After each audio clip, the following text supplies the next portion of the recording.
Welcome to Barnstable Today's Year in Review. There were a few changes to our daily morning show in 2017. We updated our format from an hour-long show to a half an hour in an effort to streamline the information to you, our viewer. Sarah Mantle moved with her family across the country in late August, and I stepped up as host in September. Although we've been through some changes, our goal has always been to bring you all the news and information you need to keep you informed about what's going on right here in the town of Barnstable. In this year in review, we'll look back on the past year and share some of our favorite interviews and segments. We hope you will join us again next year. Channel 18 is committed to the town's mission statement to provide the best possible services consistent with our budget policy, to respond to the needs of our community, and to openly involve all in protecting our unique character and quality of life. We will be back on January 3rd with all new shows. From all of us here at Channel 18, we wish you a Happy New Year. Joining me now is Beth Deneen. She is the interim principal at BIS, and we're going to talk about the district-wide Social Emotional Learning Initiative and how you're implementing it at BIS. So thank you so much for joining us today. Thank you. Good morning. Good morning. So yes, at BIS we're part of a district strategic goal where children are connecting with the adults in the building and making strong connections. And oftentimes when students make those connections, it might be a time when they're, maybe not doing something that is the correct way. So I've made a lot of connections with students up in the administrative office by a term that I use, repair. And we talk about what happened and we talk about the feelings of others, and then usually we make strong connections, and then they don't want to disappoint, and they go back to class and they learn, and that's the goal, is to make sure they get back to class to learn. So you use the word repair kind of as a tool instead of saying that they made a mistake or they did something wrong. It's like, let's look at what happened and what can we do going forward to fix it. So sort of traditional discipline, to me it's more like they're learning. They're 11 and 12. And just like on a math test, if you make an error, you fix it. So this is the same, the same sort of thing. Plus we have a lot of incentives to encourage the good green behavior. So we call them being in the green. And we use things called the PAR sticker, which students earn. It's called a positive act recognition. And they put them on their agenda books, much like the Ohio State Buckeyes do. And they gather them, and then they can use them towards other things in the building, like privileges at social events. And things like that, where they're paying, so they're earning their way themselves, and it makes them proud, I think. Yeah, you said this is an example of what their agendas look like, or their planners, and we have one up here, and I can see this getting really full throughout the year, maybe even putting some on the back side. They get very excited, and we have other incentives like pencils they get when they get so many, and then we have pens this year, and Mrs. Deneen is going to continue looking for other things, meaning myself, for the children, because I think the more they see they get in return for their hard work, the more they're going to do well in the classroom. That's the goal, is if we do these things, they're going to feel comfortable and they're going to learn. Yeah. So, positive reinforcement for good behavior, as well as for not corrective behavior, but like repairing, like you said, like recognizing the situation and making a choice maybe that's different next time. So and what we try to do is we try to keep the expectations very clear, and we try to catch children that are doing what's right. So instead of being good kids, everyone's good child. It's to emphasize that when you do the right thing, it's being noticed. And when you're doing the right thing, whether it's in school or outside of school, people are going to recognize that. It's a very good thing to have. So those are the qualities that we're trying to instill at Barnstable Intermediate School. And it's exciting to see these kids. We have some of them here today. And this is what, the second year you've been implementing this program at BIS? Well, we've been trying to do it. We've been doing actually a little bit along the way. But we've been, Mr. Anderson and the admin team, myself, and the teachers, parents, and the students, we've been all working together to come up with ways to keep it consistent and clear. Because I think the more it's clear and consistent, it's easier to understand. So you don't have one teacher doing this and one teacher doing that.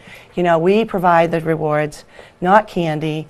We provide the things so that everyone understands from classroom to classroom and hallway to hallway. So it's consistent. Throughout the whole building. Throughout the whole building. And the behavior expectations are all on a chart, posted in the hallways, making it very clear what we're looking for. Not what we don't want, but what we're looking for. Great.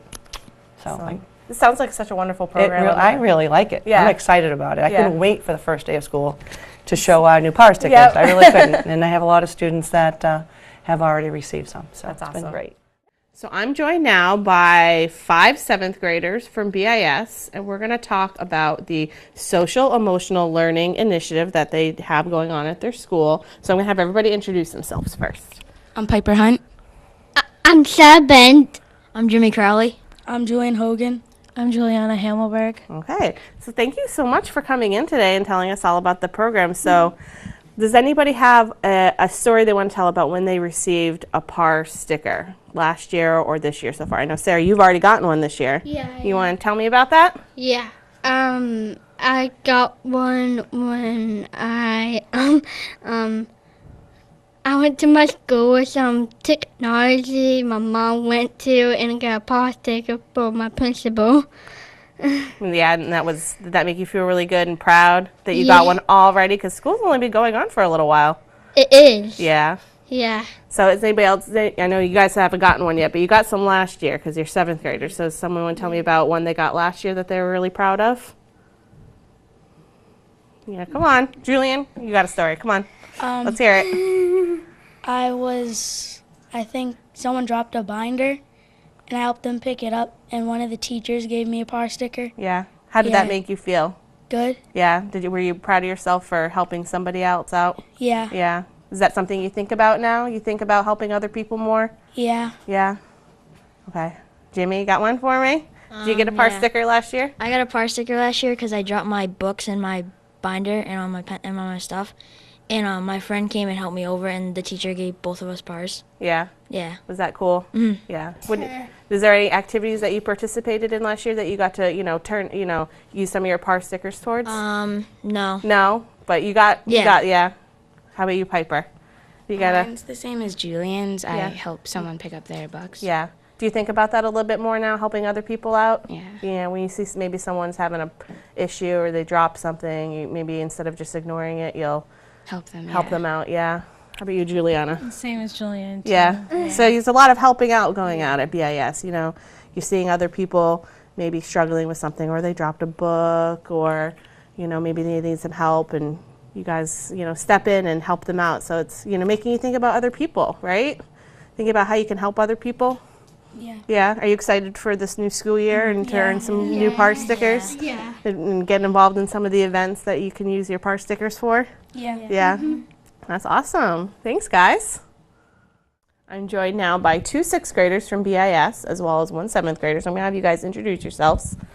I'm Michael Coddington. Okay. I'm Lillian Lukauer.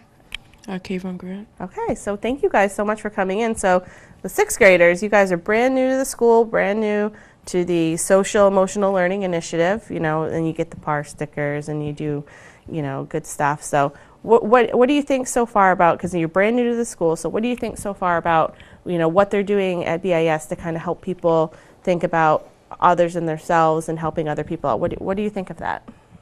Well, I think it's good because if somebody drops their binder, for example, and you help pick it up, you feel like you get a reward for helping somebody. Yeah.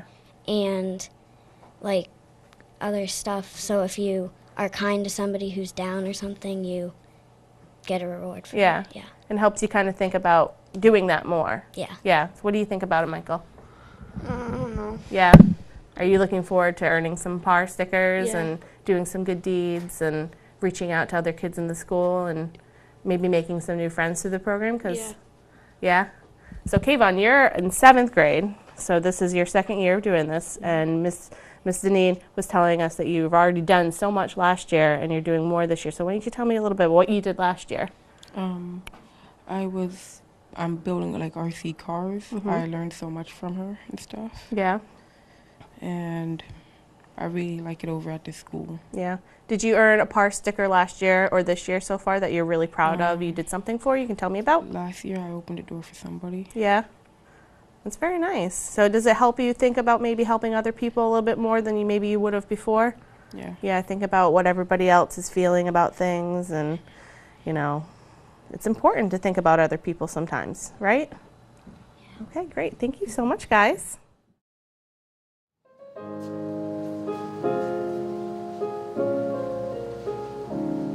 Did you know anyone who was struck down on that day? Did you know anyone when the towers fell away? I'd never met a single one, but always I'll recall they were Americans and we knew them all. Today, we pause to remember the lives taken from us 16 years ago and to reflect on all that has transpired as a result. In 2001, we pledged to never forget, and today we were all holding true to that. Pledge allegiance to the flag of the United States of America and to the republic for which it stands, one nation, under God, indivisible, with liberty and justice for all. Oh, say, can you see by the dawn's early light what so proudly we hailed at the twilight's last gleaming, whose broad stripes and bright stars through the perilous fight o'er the ramparts we watched were so gallantly streaming, and the rocket's red glare, bombs bursting in air, gave proof through the night that our flag was still there. Oh, say does that star-spangled banner yet wave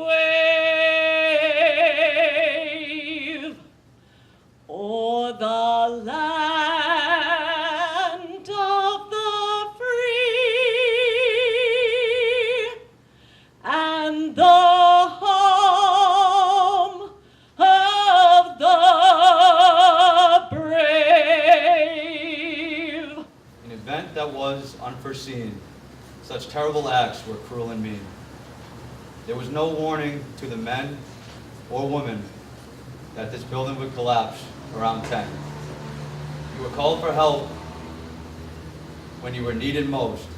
Into the flames you became engrossed. You went in instead of running away, but nothing could possibly prepare you for that day. Death and danger can come with any call. I wonder if you were aware you'd be claimed once and for all. The city became engulfed in smoke and dust. Who could ever do this? We all wondered in disgust. 343 firefighters lost. Your bravery came at a large cost. 343 who were family members and friends who will never get to see each other again. But now we can all gather around Ground Zero, remembering all of our heroes. A new patriotism had arose, America's resilience that surely shows. 343, our heroes, you will always be. Thank you. Oh God, we remember before you this day our brothers and sisters lost on September 11th, 2001. We thank you for their example of courage and sacrifice. In your boundless compassion, console their families, friends, co-workers, and all who mourn their loss. Give us faith to see the gate of eternal life, so that in quiet confidence we may continue our journey and serve with honor, dignity, and courage. Amen. Brother, when you weep for me, remember that it was meant to be. Lay me down when you leave. Remember that I'll be at your sleeve. In every dark and choking hall, I'll be there as you slowly crawl. On every roof and driving snow, I'll hold your coat and you will know. In cellars hot with searing heat, at windows where a gate you meet, in closets where young children hide, you'll know I'll be at your side. The house from which I now respond is overstaffed with heroes gone. Men who answered one last bell, did the job, and did it well. As firemen, we understand that death's a card dealt in our hand. A card we hope to never play, but one we hold there anyway. That card is something we ignore as we crawl across the weakened floor. For we know that we're the only prayer for anyone that might be there. So as you wipe your tears, remember the joy I knew throughout the years. As I did the job I love to do, I pray that thought will see you through. In New York City, among many other places, the bell signal 5555, played throughout firehouses, signifies that a firefighter has lost their life in the line of duty. Please rise as firefighter Paul Medeiros pulls the signal 5555, followed by Amazing Grace, played by Lieutenant Cameron, in memory of those lost. Yeah, reset. Hump!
Hi, I'm Melissa Chartrand here on the Hyannis High Arts campus at the corner of Pearl and South Street, and I'm here at Studio 46, home to our artist in residence, Melissa Morris. Today, Melissa shares with us what influences and inspires her, why she's working on a self-portrait series at this stage of her life, and her thoughts and role as the new artist in residence at Studio 46.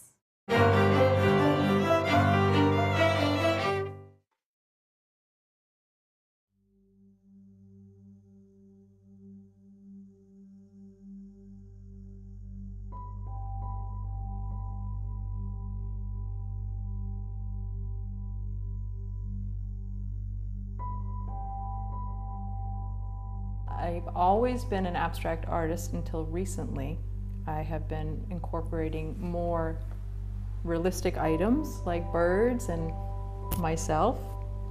And I think it really shows how mysterious I am, where I've always really thought about these things as I was sort of hacking away at making paintings and working with color and shape, and now it's sort of coming together in a different way to describe something else about who I am and what I want to express.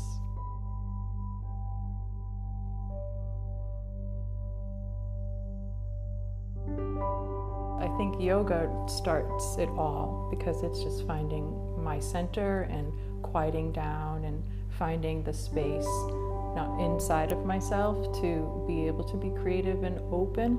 And I do it, it's sort of a routine. I breathe and I stretch and I get ready, and then I play a little music to kind of open up and get my body moving and listening to the sound, and then it just sort of transfers over into starting to paint.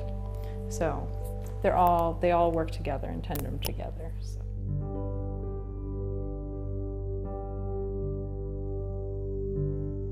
The self-portrait series, each one is sort of like a layer of myself. Every one I paint, I feel like I'm shedding a skin in a way, and sort of releasing a part of myself. And in the growth, my own growth as a woman, I just feel like it's really important to express like what I am and who I am as an artist, not only just as a maker and a creator, but also like my emotions and my spirit and who I am. Make sure I record that, and this whole process of living and being a woman, and making sure it's documented in a special way.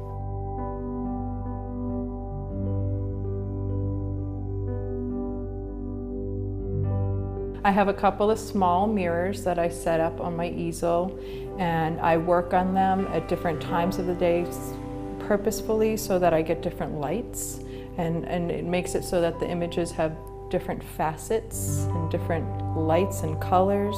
And I work on them sometimes in the morning and sometimes at night, and of course everyone feels different at those different times of day, so it kind of captures a little bit of that time and the space and the place and where I'm at that certain day in one image.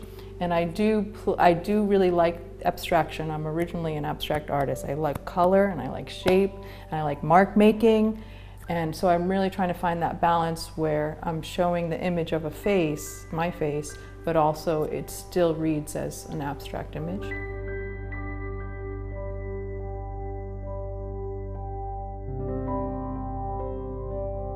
I actually write 3 longhand pages every single day. I've been doing it for like 10 years.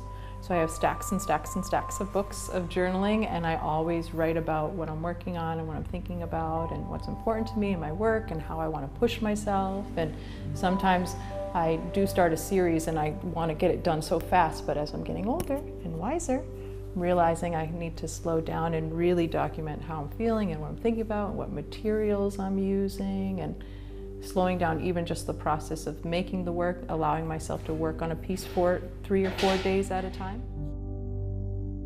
Well, I worked with this community before, and I always just thought it was just such a really cool place and space for our community in the Cape.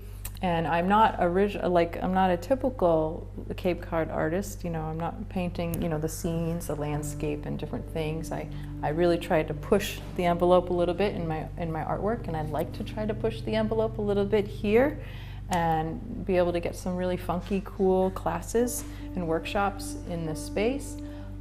And for myself, I already feel it that.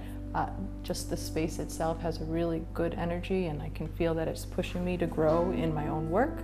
So I'm really excited about that.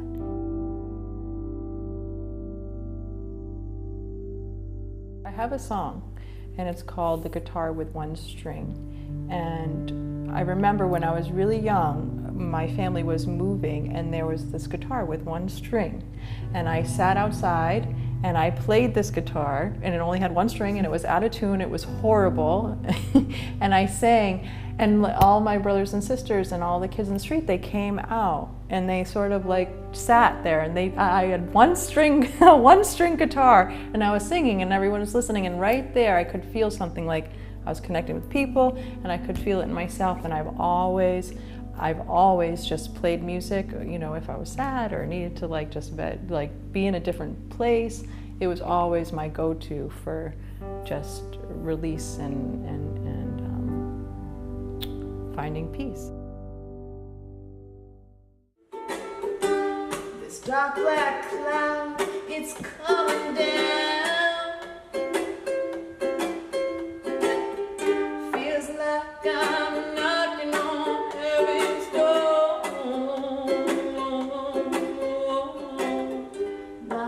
Knocking on heaven's door.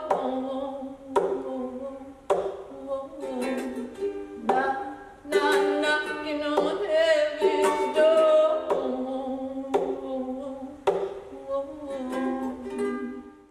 You can find more about Melissa at melissamorris.com, as well as find her on Facebook. And to find out more information about the High Arts Campus, as well as all the programs not only in the High Arts Cultural District, but in all 7 villages in the town of Barnstable, be sure to visit artsbarnstable.com. I'm Melissa Chartrand, wishing you an artful day.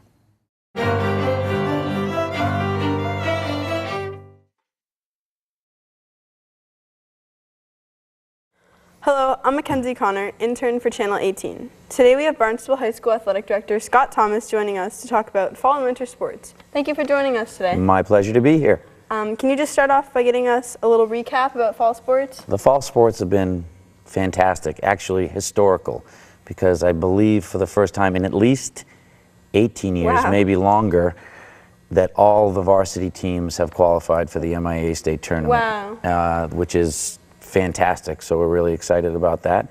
So it has been a successful season, and it's not over yet. Looking forward to the tournament.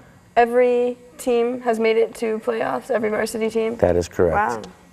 Wow. So is there anything kind of noteworthy about the fall sports this year? Any standout players? Yeah, I mean, absolutely. I mean, volleyball, which you are a member of and have been for some time, they continue on with, you know, the fantastic seasons that they normally have on their trek for, I believe, a 19th state championship. So best of luck there. And right at the moment, 18-0, well on their way. Girls soccer qualified for the tournament for the first time in 18 years, which is like, wow, that's fantastic. Boys soccer has had a huge turnaround. Last year, with a young group and inexperienced team, we had a record of 1 win and 17 losses. This year, right now, we are 10 wins, 4 losses, and 2 ties going into the tournament. OCL co-champions, and really excited about what's going on with that sport. The girls cross country team just won the OCL championship, so that's exciting. Field hockey is having another good year. They've qualified for the tournament, and OCL champs, right? OCL champs as well. So it's been a it's been a good fall, and you know, all the teams have stepped up and done a super job. So pretty successful season for Barnstable High School. Absolutely, not done yet. Not done yet, still going. That's right. And for winter sports, it's coming up pretty fast. Are there any new coaches or big changes going on this year? No, everyone's coming back. It's the same coaching staff as we've had last year. Actually, I shouldn't say that. We do have a coaching change, and that is that Kaz Malik will be taking over as the head basketball coach. Jared Payne, who took the job on an interim position last year. Girls basketball? Girls basketball is going to slide over back to JV boys basketball, where he was before. And Kaz Malik, who has been a volunteer assistant and who has coached for a number of years in the state of Rhode Island, is going to be our new girls head coach. Oh, that's good. And the informative winter sports night is November 14th. What goes on at these meetings? At these meetings, it's basically an informational meeting so that everyone understands what is required to try out. You have to be registered through the school's website. We need to make sure that we have physicals are up to date. We need to make sure that you know, payments are made for those that are paying the user fee. We have just some informational nights. The coaches meet individually with their teams to go over their team rules, what their selection process will be for, you know, tryouts if they have tryouts in those particular sports, and just to give everybody a good heads up on being ready to go once we start the Monday after Thanksgiving. Yeah, and to like kind of meet the new coaches if there are any. Meet the new coaches and get a chance to know what their expectations are, and you know, get everybody ready to go. Awesome. Well, thank you for joining us. I'm Mackenzie Connor, and that's it for today.